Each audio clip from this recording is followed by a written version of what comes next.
MPI number 151. You have the deluxe diamond and the Pitt glaze waterborne one component. Both of them are from PPG, and both of them fall under 151, MPI 151. One will give you a uniform finish on the walls for, say, your living room walls, kitchen walls, anywhere where you want a decent look to it, but with a lot more of a resistance to it. It acts like an elastomeric paint.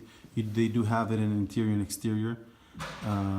It has the same characteristics as the Pitt glaze, but what's different about the Pitt glaze is it's a lot more water resistant, steam resistant, and if you want to put it on wet areas, Pitt glaze will outperform the diamond for sure.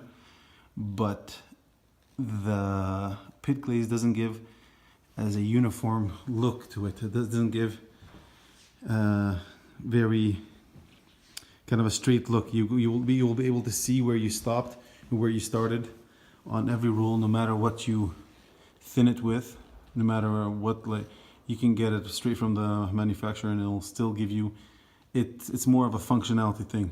With the Pitt glaze, if you want functionality with water resistant and steam resistant in any wet areas, you definitely go with the Pitt glaze, but don't be too picky on the finish.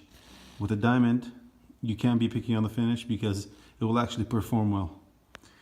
With both of them, you have to have primed out the area completely, and if you do have some patching to do, you have to prime it with the necessary primer and then apply a full-on coat. You can't be spot priming.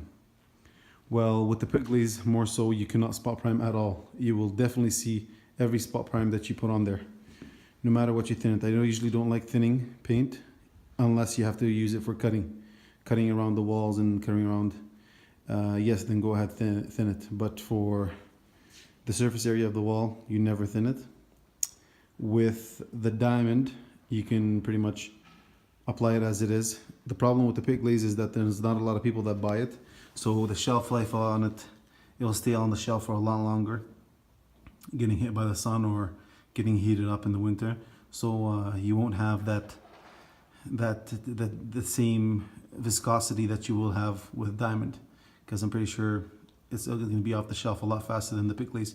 Not a lot of people use Pitt glaze in the industry that we're in, but it does have, if you are looking for water resistant paint, Pitt glaze is the best you can get.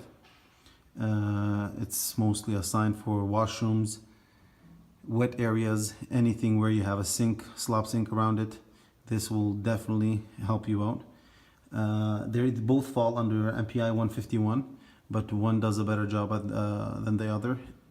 Both of them have the water resistant characteristics, but one passes it a little bit higher.